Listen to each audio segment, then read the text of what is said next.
رسول صلی اللہ علیہ وسلم نے کہا یا ابا امامہ کہ اے ابو امامہ، کیا ایسی چیز ہے، کیا ایسی پریشانی ہے تمہیں جس کی وجہ سے تم مسجد میں ایسے وقت میں ہو جو وقت نماز کا نہیں؟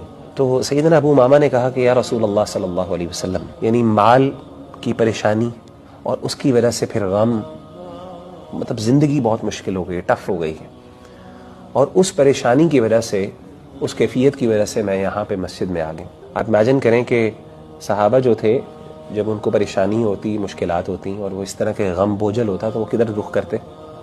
مسجد میں رخ کرتے۔ تو آپ نے کہا کیا میں تمہیں کوئی ایسی بات نہ سکھا دوں یا ایسے کلمات نہ سکھا دوں کہ اگر وہ تم کلمات کہو یا وہ دعا کے کلمات تم اللہ کے سامنے گڑ گڑا کے پیش کرو تو اللہ تمہارے غموں کو تم سے دور کر دے، تمہاری پریشانیوں کو، تمہاری انزائٹی کو تم سے دور کر دے۔ ہموم کہتے ہیں پریشانی کو۔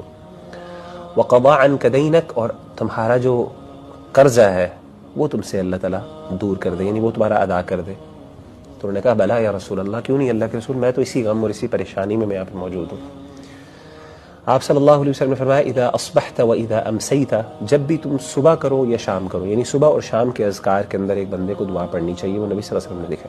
اور وہ کیا تھی؟ آپ نے فرمایا اللہم انی اعوذ بک من الہم والحزن، اے اللہ میں تیری پناہ میں آتا ہوں ہم سے اور حزن سے۔ ہم کہتے ہیں انزائٹی سے، اور حزن کہتے ہیں غم، یعنی گریف سے۔ وَأَعُوذُ بِكَ مِنَ الْعَجْزِ وَالْكَسْلِ، عاجزی جو ہوتی ہے وہ بندے کی حوصلے کی کمی، اور اس میں نقص کا نام ہے۔ ہمت نہیں ہے انسان کے اندر، یعنی مطلب انسان کو جسمانی قوت ہے، طاقت ہے، لیکن نا وہ ایک چاہت، وہ پیشن اور وہ جو انرجی ہے نا، جو آپ کو چاہیے کوئی کام کرنے کے لیے، کوئی اپنا گول اچیو کرنے کے لیے، وہ نہیں ہے آپ کے اندر۔ تو عجز اسے کہتے ہیں۔ والکسل، کسل کہتے ہیں کاہلی یا سستی کو۔